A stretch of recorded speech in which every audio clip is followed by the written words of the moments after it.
Welcome, my name is Marcus Lay. I'm the Battalion Chief in charge of fire training, Eugene Springfield Fire. It's just lovely to see everybody be able to come out like this today. It's been an unprecedented year for everybody, I know, and for no less this group sitting right in front of me today, because not only did they go through what everybody was going through, but they also had a life-changing experience going through Fire Academy and stepping into this role in this career. It's a special point of pride for me because this is my first recruit academy, and this is the Recruits Day. And I know each one of you here watching today has a special point of pride for one of these individuals sitting in front of me, and I want to thank you for the part that they play in their lives and supporting them. Although it's their day, I do want to take a moment to talk about another point of pride of mine, and that is the training staff. If you look in your program, you will see a list of training staff, and you'll see a list of people that assisted. And it's pretty amazing to think that we brought that many people together for one purpose, to train just a small resource. But the individuals you see sitting between us today will be public servants for the next 30 years. They will be out helping, and it is so imperative. They came to us.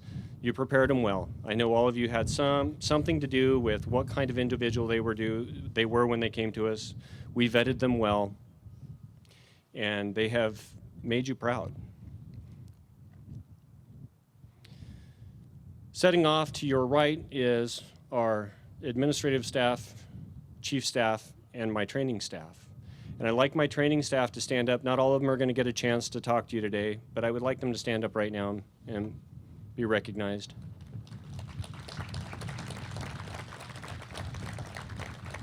Stay standing for just a moment.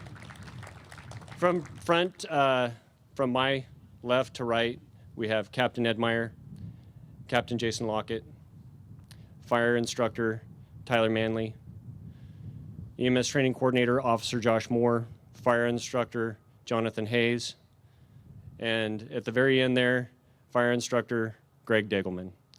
Thank you. Please be seated. At the very back, probably one of the most important individuals within the training division, Barb Courtney, our program specialist. Thank you, Barb, for everything you do. She keeps us in line.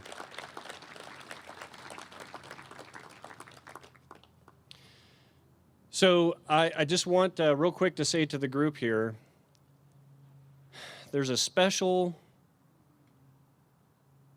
privilege that you will be given in life, in the community that you are in, because of what you do for a living. Do not ever, ever take advantage of that. Make sure that you have made the fire service better by joining it, rather than the fire service having made you better by you joining it. Do you understand? I'm very, very proud of you. Please continue to make me proud. And with that, I would like to introduce the Chief of Eugene Springfield Fire Department, Chris Heppel.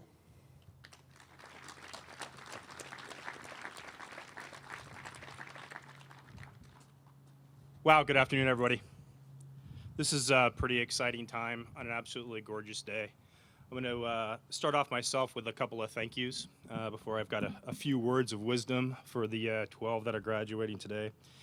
First of all, I thank everybody for one being here today. This is a significant event for a firefighter in their career to get to this point, and I'm going to talk a little bit about that here in just a minute. The other part is we're hopefully coming to the end of a 15-month pandemic, and I appreciate your patience being here today and being in your pods and being patient with us with masks and things like that, so we can work through this in a safe manner. And hopefully we're all going to be in a lot better place here in about 2 to 4 more weeks. So I'm pretty excited about that part going forward. I too would like to thank the training staff for what they've done. For my time as the chief, I just continue to be more and more amazed at the progress that they make and how they keep up with not only the current standards, but setting standards for other organizations across this state to follow. It's very prideful to be a part of this organization, and I'm a firm believer that the training division is the pulse of an organization.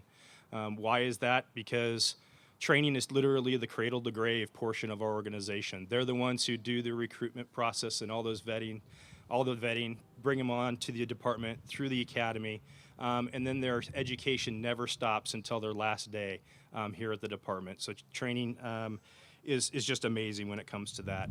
Also, thanks to the other staff. While there's many names on the back of that brochure or the agenda today, I don't want to discount all the on-duty crews that came in and spent time with these recruits over and over and over again during shift and off shift, et cetera, to make a difference in making this team of 12 successful to get here on their graduation day. With regards to family, obviously said thank you for being here, but thank you for the support that you've given. Most folks do not get to this place without support of family. I'm sure many of you have supported them along the way through whether it's encouragement or support in so many different ways. Now, if there are those of you who did not support them becoming firefighter paramedics, I thank you all for not listening to them. So with that, a couple of things for the recruits. One is I had a couple of minutes with them today, and I asked them to reflect upon how they got to this point. While we look at the graduation as these 14 to 16 weeks of just really getting pounded and hammered, if you will. Just look at the requirements to even apply for this job. You know, we ask for high physical agility requirements, we ask for high educational requirements, and we ask that you're actually a licensed paramedic before you even come to us. And to get to that is 2 to 3 years of work to get to here. And then they get to here, and we got them to this point. And they should be very, very proud of the successes that they've endured up to this point. While they've been here in the academy, we'd send them through a lot of what we call multidisciplinary training. So that includes things from fire suppression, emergency medical services, water rescue, rope rescue, hazardous material, the list goes on. And we push them to a point that I hope at some point during your training, you wanted to quit. I hope you questioned, was this the job for me? I hope you questioned, should I go ahead and quit in the morning? And the reason for that is because I know the training staff are pushing them beyond their limits. I want them trained beyond their limits. So when they go out there in the real world, it seems easy. They can do it safer, and they can provide better service to our community. And that's one of the purposes of our organization. The other piece of the training within our organization. The other piece is community expectation. Community expectation is that we are a near no failure organization. You expect us to come put out the fire. You expect us to mitigate the hazmat. You expect us to take care of you when you're sick. And now you might think near no failure might be like, say, 95%. Our standards are much higher than that. Let's look at the airline industry. Would you like them to be 95% successful? Nor is our organization. So that's why we have pushed this team, and we have a lot of trust and confidence in what they're doing because of what they've accomplished here in our training division.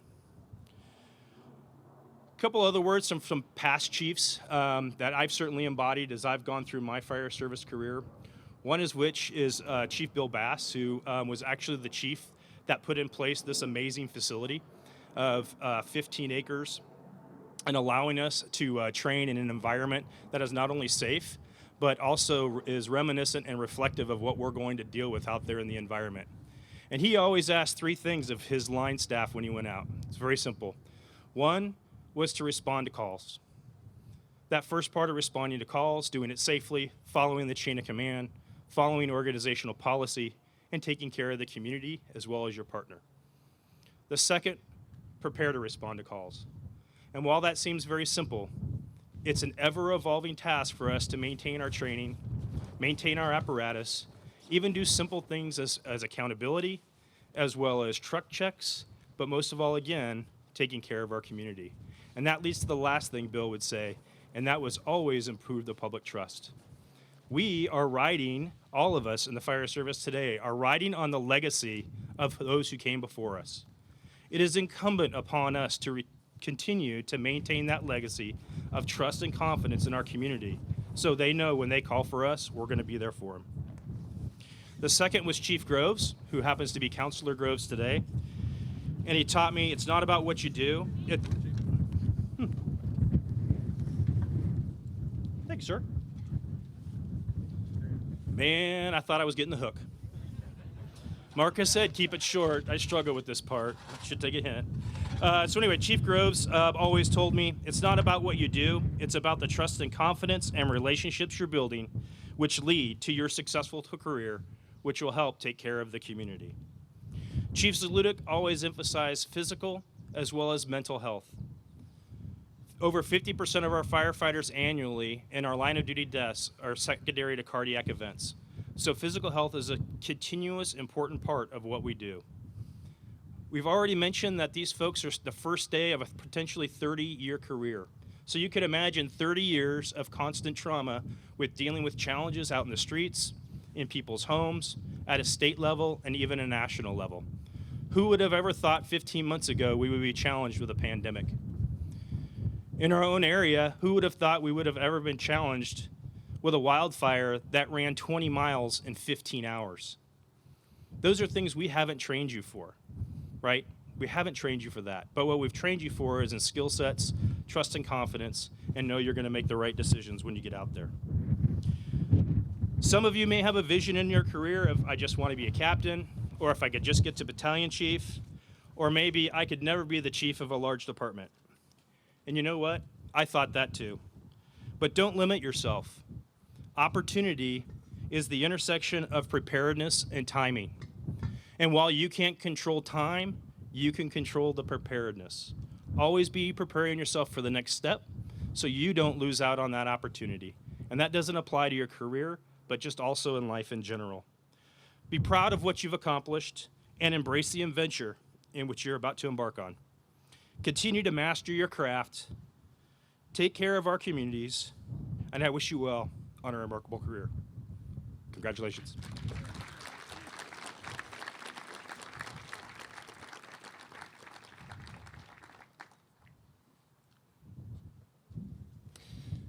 Thank you, Chief. The great big flag seemed like a really good idea when there was no wind earlier. But if it makes it through this, we'll all be surprised.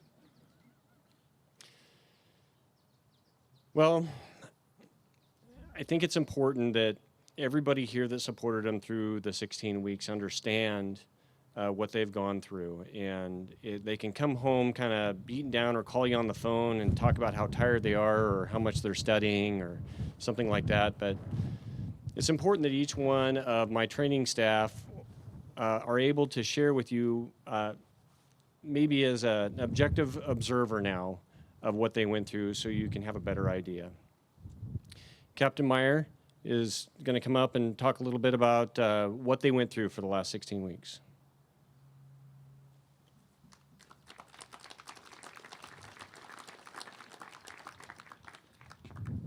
What a day. All right, of course. Hold on. Sorry for the glare off my forehead. This is a beautiful day, but I should have worn a hat. So I'm going to make this short. Kind of like when you go to your kids' sports programs, I'm the kind of guy who just wants them to talk about my kid and wrap it up. Maybe say something nice about me as being a good parent or something, but that's it. All right, so I'm going to start with talking about them individually, kind of like like a sports program. So Ethereum was one of our guys that came from the BLS Academy. There he is. And he's that transition is more difficult than you'd imagine because they're actually working as regular employees. And I thought he handled that transition very well. It was nice to have him in the academy. Very solid performer in the drill field. Zach was one of our full-time. Where's Zach? There he is. Mask off, it's hard to see. Mask on, it's hard to see. I mean, he's one of the full-timers. Had a professional pay job before he came here, and that's also a difficult transition because you have experience, you have responsibility. Now you're coming in to be an entry-level firefighter, and it's harder for some people to navigate that. And Zach did a great job doing that. Adam, there he is. So Adam, if this firefighter thing doesn't work out, you should rent yourself out as the first therapy Adam. he is a wonderful, comforting presence wherever he is. He's one of those people that comes into a room and you just want to you feel much better. It's like I don't want to call you a therapy pet, but you're way too big. No, it's wonderful to have in here. Kate. Kate was doing research for NASA and an adjunct professor at University of Oregon, and she chose this job. So it's one thing to be smart among a bunch of academics. It's another thing to be smart among these guys. And she navigated that very well. A natural leader, who loves to learn, and she brought the class up because of her ability to ask questions and her actual interest in learning how to be a firefighter. Did a tremendous job. Preston, another one of our people that got paid before he came here as a full-timer. He was also a BLS. He went BLS, LFA, and ESF. So that was his transition to here, and he'd handled that very well as, also. He was a solid person, big on the drill field, and did a wonderful job throughout the academy. Sam, if this career doesn't work out, you should rent yourself out as a professional laugher. He's the best guy. If you have any kind of humor, anything that's remotely funny, Sam is your guy. He's a great audience. But he's also full-time guy, paid guy before he came here. No? Acted like it. I thought so. He glared at me like I was wrong.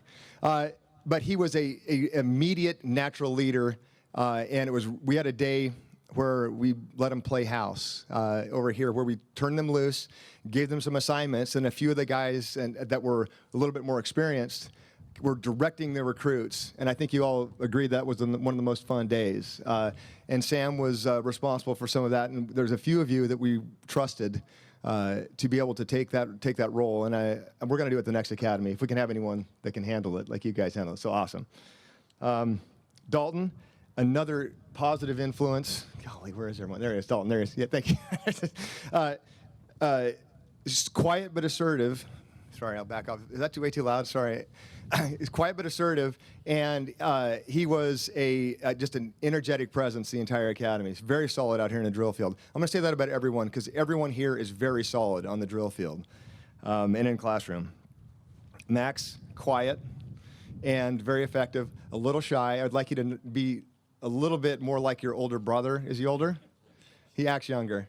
So a little bit more like your brother. After this year, I know you're going to say 16 words from this day till the end of academy or the end of probation. But after that, let's see if you can break out that personality a little bit more. Joel, quiet. Youngest guy, right? By a couple months. All right. So Joel, again, physical. A very quiet presence, but really, he's one of those guys that really likes to achieve and succeed. And sometimes the nerves get the better of him, but he was another solid performer on the drill field. Bryson. Bryson is aesthetically pleasing. And that's kind of a challenge because you don't expect someone that's so aesthetically pleasing to be also a very good firefighter. And during this academy, he learned how to push himself mentally and physically. And it was really interesting to watch that happen, and I appreciate that. Zamorelli. Chris was one of our paid guys, solid fire skills. So when I got into the academy, or started the academy, I was just coming off of surgery. I had ruptured my Achilles here on the drill field. And I'm kind of sensitive about certain things. And one of the things I'm going to thank you for something here in a second. So when you rupture your Achilles, one of your calves, the calf on the affected side gets really small. So I want to thank Zamorelli for having calves that are smaller than my calf in the academy. No, but he was physical and a very solid guy in the drill field. All right, so sort of serious. I'm very proud of your skills and abilities. The training cadre and I feel you're well prepared for your next role as a probationary firefighter.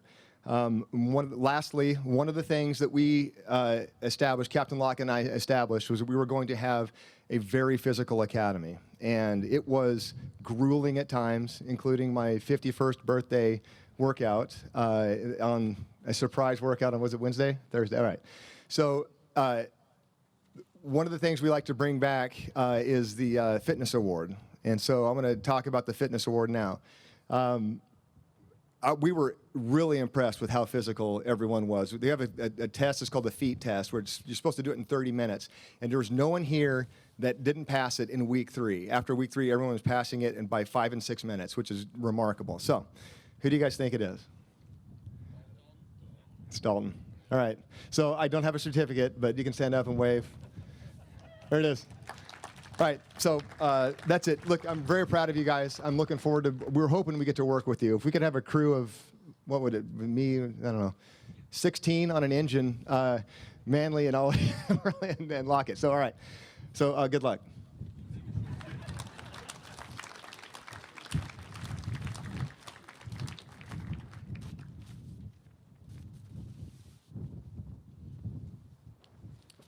It's really interesting for me to hear about these recruits, because if you want to see somebody clam up, put these people in the room and then have me walk in.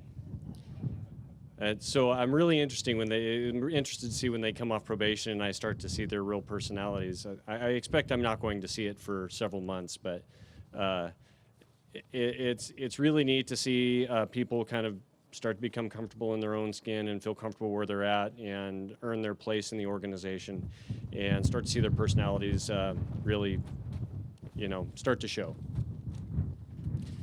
Who's got money on the flag today? I forgot one person. Sorry. Go ahead. Danny.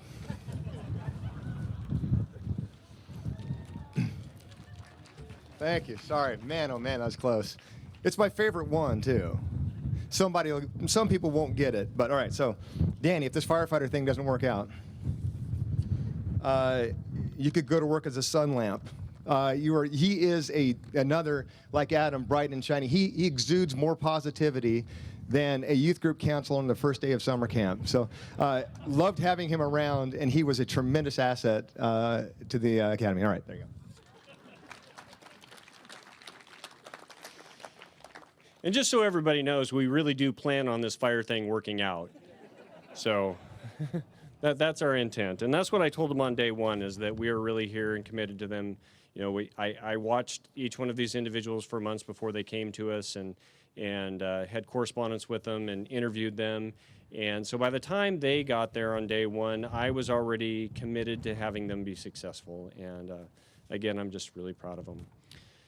So we've heard a lot about kind of what they did on the drill field and the hours they've worked and some of their personalities and their shenanigans, but a big part of what they do here and a big part of what they're going to do next week when they go out online is provide emergency medical service. One of the main reasons that we hired them is as paramedics to go out on an ambulance, provide emergency care, and transport sick people to the hospital, and do a really good job of it, and have those patients feel really good about the service that they received. And you have to remember that as firefighters, we're not just going into somebody's living room in the middle of the day or into their office in the middle of the day or to the car wreck on Beltline or on the freeway. But we're going into the most intimate parts of your life in the middle of the night, in the worst day of your life. And my expectation is that everybody that works with me, the people sitting in front of me, all the men and women standing there in the back with their radios on, that they will pain to provide the highest quality care and make each patient, each individual, family member, support surrounding the patients, feel as though they are being cared for in the best way they can in that moment. Part of my training staff that holds a higher standard than I could even imagine, that worked with these individuals day in and day out and held them to a very, very high standard, right? He would fail me and probably enjoy it. But I literally have to use the word blessed. The training staff and training is blessed to have this individual with us now in this time to walk this recruit class through their medical EMS development. And I'm going to have him come out and say a few words now. EMS Officer Josh Moore.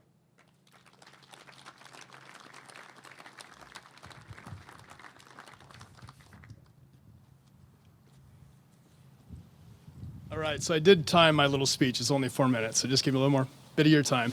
I want to say congratulations, because I know we did challenge and push you really hard, and it got a little terrifying at the end. But I think we had some great moments, like the drag racing to the medic unit when we were treating patients, right? That was a fun day, and the AVI day out there, so we had a lot of fun. Certainly couldn't do it by myself, so I want to thank Instructor Hayes and Nurse Anderson. Are you here, Nurse Anderson? In the back, I hope. And several of the cadre we brought in from the line, so the AVI team came in several times, all the ACLS instructors. So there were a lot of people vested in your success, and you all, you passed that high bar that we set for you, so I'm really proud of you. So congratulations. Remember that first, I think it was the first day, I handed you a copy of the textbook from PHTLS. And there was a quote in that textbook that I wanted to read to you. And what it says is, "We must give to our patients the very best care that we can. Not while we are daydreaming, not with unchecked equipment, not with incomplete supplies, and not with yesterday's knowledge." So I wanted us to revisit that ideal of response excellence, because your graduation today earns you the opportunity to begin serving as both medics and firefighters in our metro area.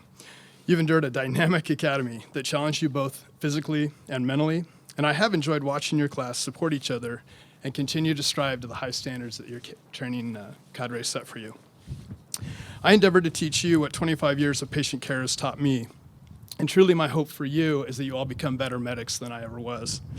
I encourage you to keep advancing our profession by continuing to ask why, and always have a really good reason for taking the measures that you're taking when you treat those patients. You now have a great responsibility to fulfill. So few other professions have the opportunity to make the societal and economic impact that firefighters can, right? Because there's so much preventable death and suffering out there.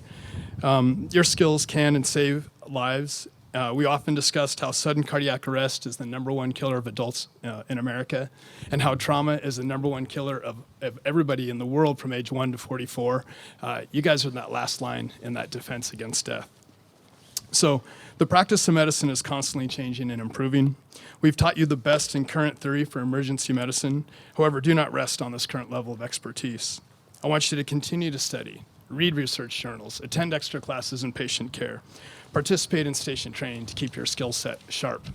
I definitely know you guys know how to paralyze somebody and take the airway, right? Awesome. So ESF has some of the best medics in the country, and I strongly believe that, and you're about to join those very proud ranks. So remember that your patients didn't choose you. We're good. They don't know if you're rendering good care or not, right? But they do remember how you treat them. So I want you to approach every patient with empathy, because all life has value and it's worthy of saving. So remind yourself on those long, high-volume shifts that you chose them. You have worked hard to earn the rank of firefighter meg, and that means that you've chosen to care for the sick and the injured. You're obligated to do that using the most recent medical knowledge, checked and well-maintained equipment, and personalized patient-focused care. So the last thing we're going to talk about is documentation. So our EMS care is a link in a chain of survival against multiple types of preventable death. One of our focuses at the Academy was writing patient care reports, or what we call EPCRs. And these reports are vital in the chain of survival. Sometimes that information a medic obtains on scene is the only opportunity for this info to be obtained. Documenting an accurate scene, mechanisms of injury, and a detailed patient history is vital to that continuity of care at the hospital. Even something as simple as obtaining a patient's name and date of birth become critical when that race is between time and death. Most of the time, our documentation is used for continuance of patient care and CQI improvement during case review. However, it also can be a legal document that's scrutinized in a court of law. I think we watched that video of a big national case, right, where the medic got grilled. So it's highly important that what we document is accurate, correct, and focused on the patient. To write a proper EPCR, a medic must be medically competent, honest, and thorough. Your class had 14 writing assignments over the 16 weeks, and one of those assignments was developing a protocol from scratch to treat psychotic patients. You all did a fantastic job, and I can honestly say you all write excellent, excellent charts. You're all scoring in the high 90s by the end of the academy. However, we do have a special award for the recruit that writes the best charts throughout the academy. And so there was one recruit that consistently had, if not the top, or one of the top reports each week. So we call that award the Golden Pen Award. And so, Kate, if you want to come up, I'd like to present you with the Golden Pen Award. Congratulations. So what's amazing about her cumulative score, it was 97%. So, and I'm hard. You would say I'm hard on your writing assignments, right? And so that's pretty impressive to score 97% over 14 writing assignments. So congratulations. All right, that's all I have. Thank you.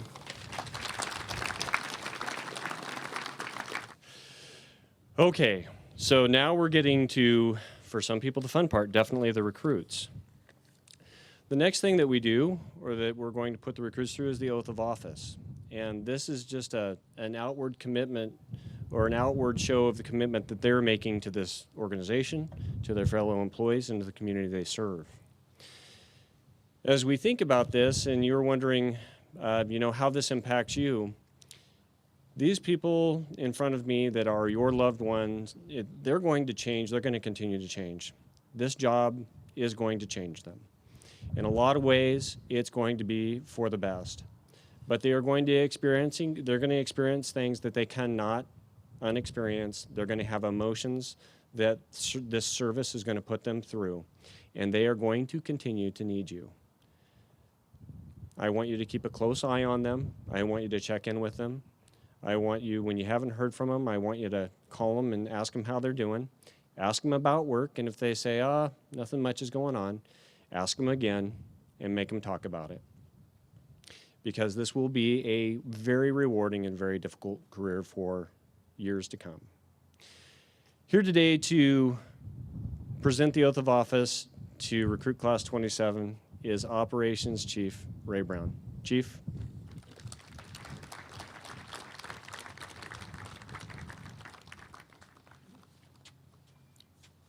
Thank you, BC Lay. Recruit Class 27, please stand and prepare for the oath of office.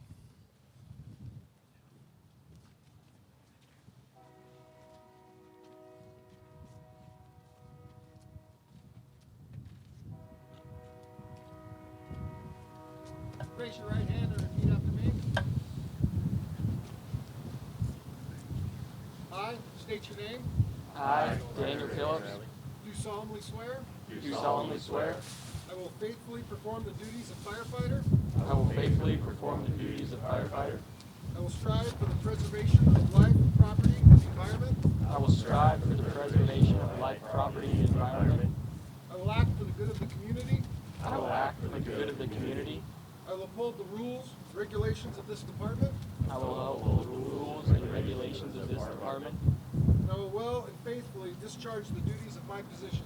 And I will well and faithfully discharge the duties of my position. May I lower your hand? Congratulations. Please have a seat.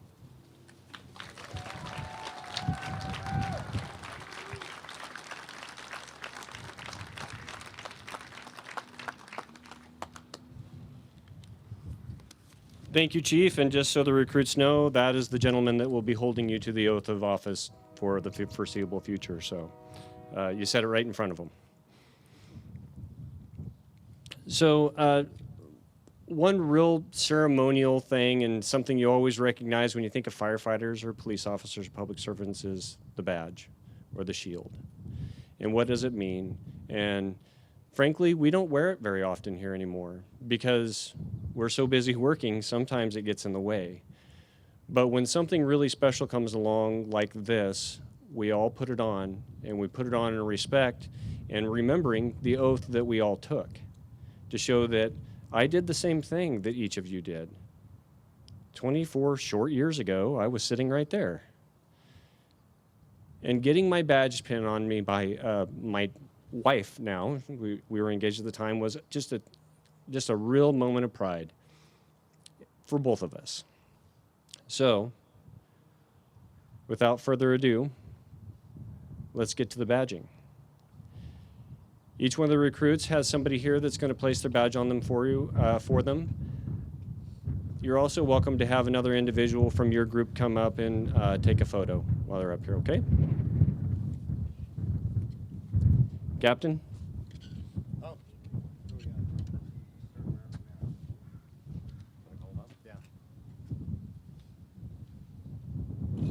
Ethereum.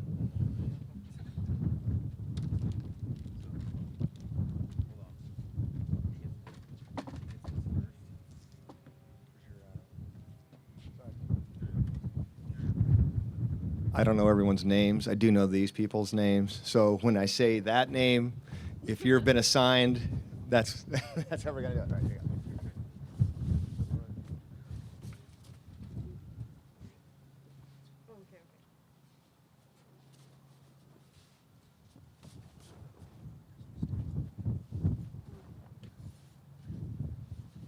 It's hard.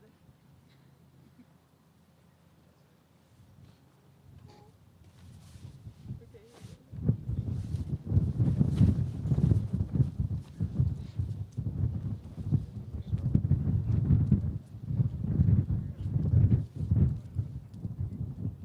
Success.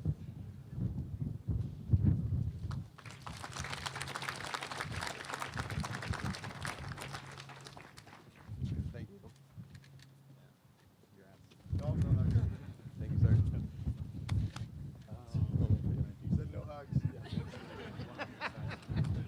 Get back here. Danny.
There you go, bro. There you go.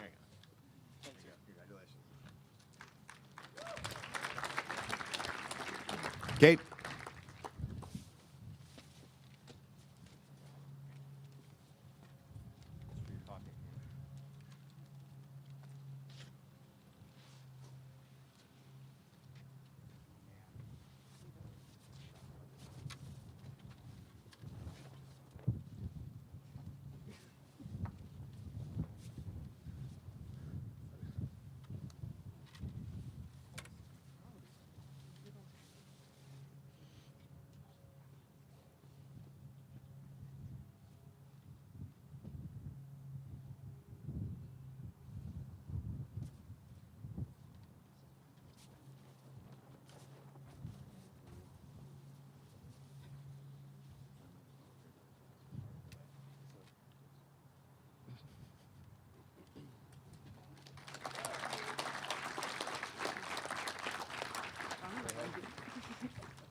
Chris.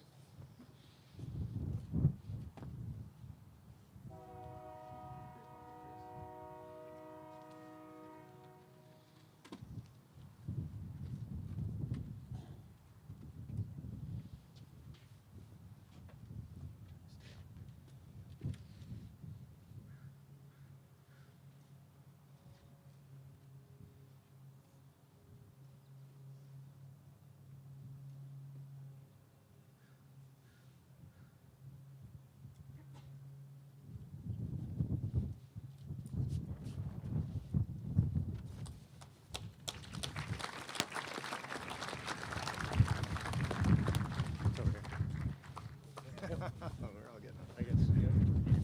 All right.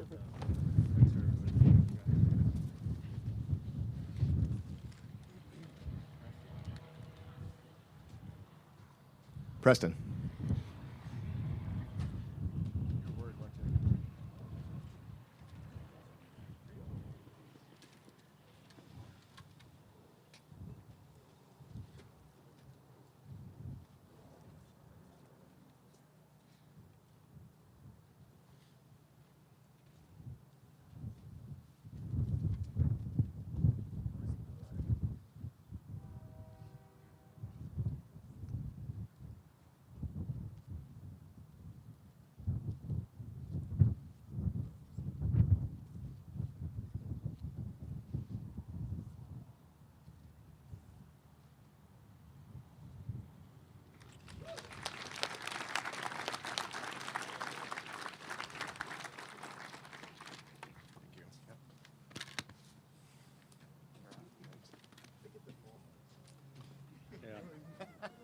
There's a reason for that.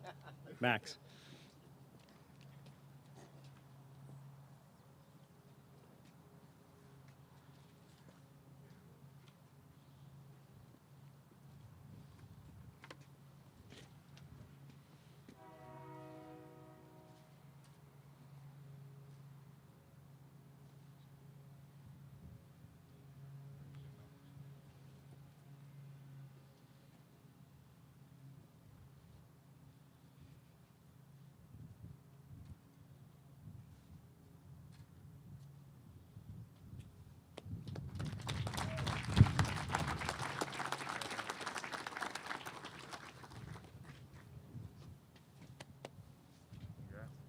Oh, we get a real one. Oh, there it is. Perfect. That's very warm. Sam.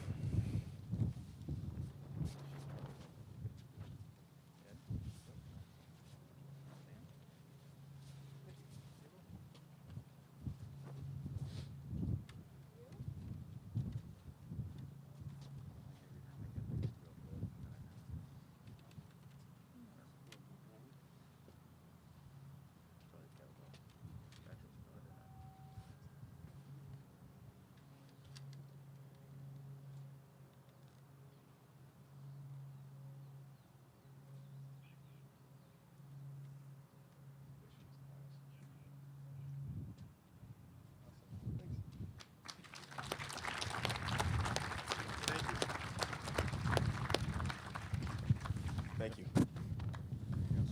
Appreciate it. Thank you. Bryson.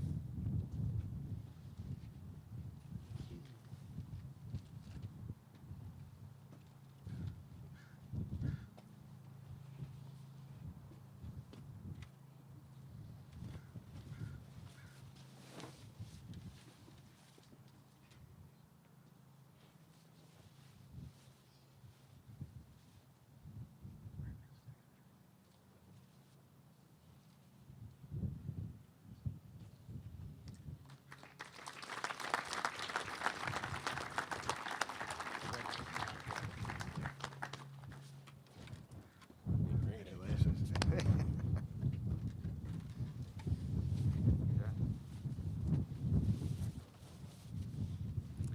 Zach.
Joel.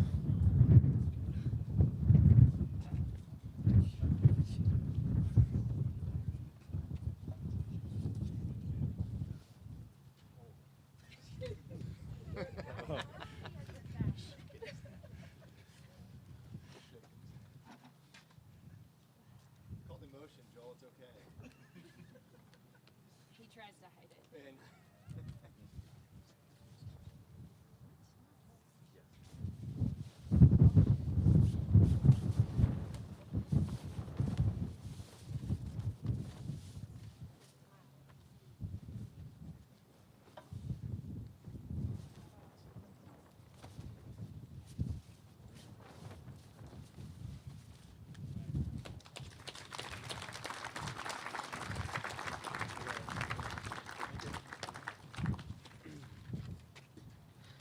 Thank you. See ya.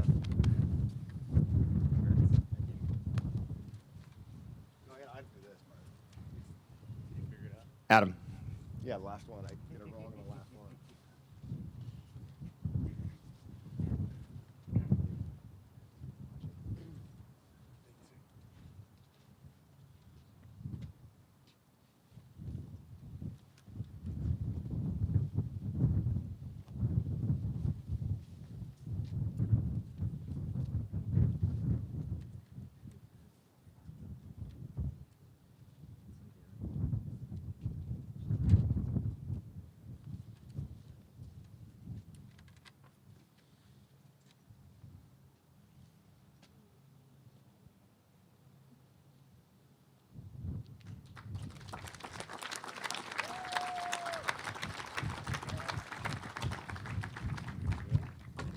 Appreciate it.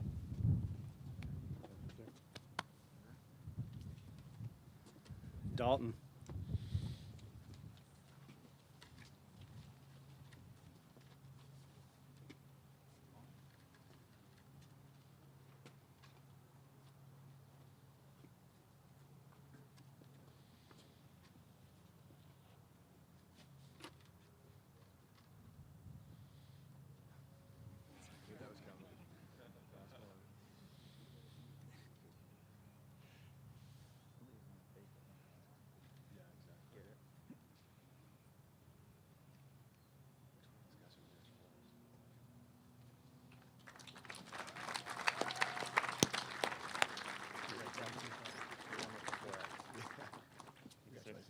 I'll get this. I'll get them first.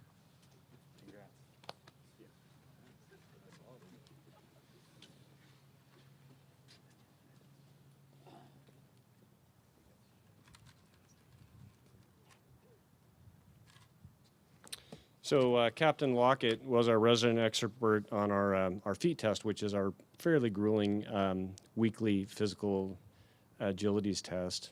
I guess is the kind of simulates firefighting, but mostly just makes you try and get ready for lunch.